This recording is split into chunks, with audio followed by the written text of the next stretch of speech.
Hello there everyone, welcome back, and yes, we are near the very end of the year, and this is probably the last film I'm seeing this year. I might be seeing one more, but if not, this is my last movie review of 2018. Woo, we made it, all that good stuff. But yes, why not just end the year off with a DC film, no less. Aquaman. Now, Aquaman is, what is it, the 6th, I think? I think it's the 6th entry in this DCEU, or World of DC, or whatever they're calling it these days.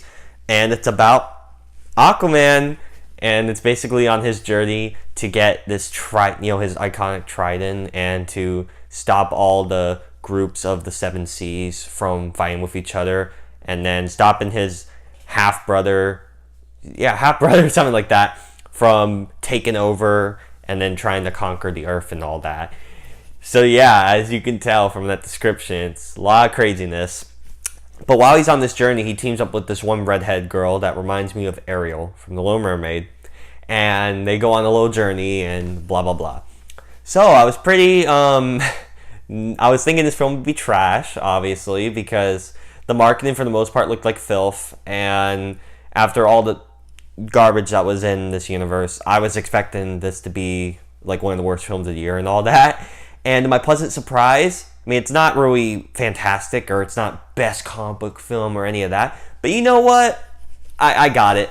It was a fun ride. I'm not going to deny it. I had a fun time, to say the least. There was lots of goofy, over-the-top moments that I'm glad that they did for with this kind of film. I mean, Aquaman. So I'm glad that they knew to take itself not as serious. And I really like some of the talent in there. Of course, the actor that plays Jango Fett is in there. He plays his dad. I really like Jango Fett. He's like my favorite bounty hunter. I really like the actor. Good for him. So I'm glad he was in here. And also now, Willem Dafoe's in here. He was actually pretty decent, I'm not gonna lie. And Dolph Lundgren. This is like a good cast you got going here. Whoa. But let's get on to Jason Momoa as Aquaman. Now, I hated him in Justice League. I thought his performance was awful. It was probably the worst, if not like one of the worst I've ever seen for a superhero film.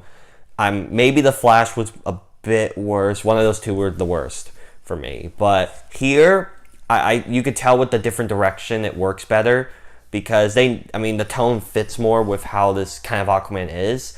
I'm not really that big in Aquaman, so I didn't really care. It's just I didn't like this kind of portrayal that they were doing. But for what it is, I got into it. I was like, all right, I'll bite. And that's the thing. Like, one of my main problems with the film is that the tone is like all over the place. And there's like so many different plot points trying to mush together. And you could really feel it, because the film is 2.5 hours long. It's Avengers Infinity War length. And while it made sense for Infinity War to be that long, because of all the characters and all that, this film's just about Aquaman. So I don't know if we should sit through a 2.5 hour film about Aquaman, because it really drags at times. There's lots of cringe in it, like lots of cringe. The dialogue is atrocious at times.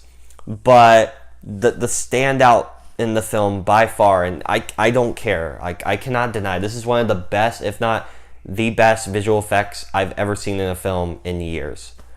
I was blown away. I felt like I was in Atlantis. It was great. I loved how it looked. It looked so gorgeous and pretty. And I was really getting invested with their culture and stuff. I was really digging it. I thought it was really entertaining and it was really nice eye candy. But like I said, the performances, while they're all right, and it looks jaw-droppingly gorgeous, and lots of the action is filmed really nice, the story is pretty generic. There's too many side plots to make the film bloated and too long. And I haven't even gotten to Black Manta. Yeah, he's in this too, by the way, for some reason. They rush in his backstory, and you just see him for bits of the film. One cool action scene, and that's it. And I'm thinking, okay, this was definitely the setup of a sequel, especially if you watch the end credit scene. But I'm like, this is so stupid. Like, there is just too much in this film, and it doesn't juggle it all correctly, in my opinion. But that's not to say that the film is bad, because like I said, it looks pretty. You have good acting. You have some good performances. You have very excellent visual effects and some really cool fight scenes. But like I said, the story didn't do it for me. and a lot of the side plots like Black Manta just didn't work. And overall, that made the film drop down for me. But I mean, if you want to go see it, go ahead. But guys, see Spider-Man Into the Spider-Verse first. See Bumblebee first. Two films that are 10 times better than this, like really. But this is like, I'd say, the third best DCEU or World of DC whatever movie, which isn't saying a lot because over half of them were trash. The only two good ones was Man of Steel and Wonder Woman. This I would consider in the good, the good average department, so it's better by default over BVS and stuff, but that's just my opinions. So overall though, I thought I had a really fun time with Aquaman, even though it was too long and all. Like I said, the visuals were gorgeous and I was really sucked into the world and culture and I was really into it.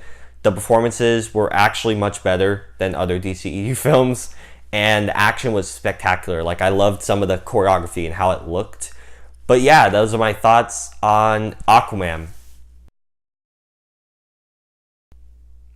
Thank you all so much. I know it's going to be pretty divisive because I know a lot of people have loved it or said it's one of the best comic book films of the year and this and all that stuff. But I think everyone's just so over enthusiastic about it because we got so much garbage from DC lately.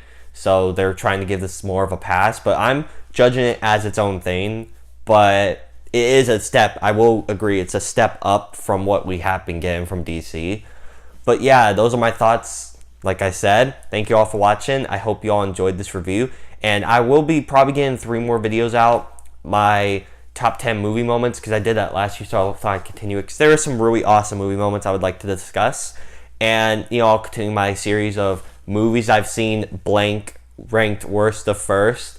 That's a nice little thing I like to do because I don't get to see as many films as a lot of these critics do.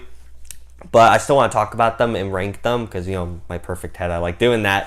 So that video will be coming. And also, if you guys saw on Twitter, I was posting some about how I went to Disney's Animal Kingdom. And, I like doing those experience videos. So I'll probably get that video up soon. But I'm hoping to get all this up before the end of the year. And then on to 2019, a new adventure.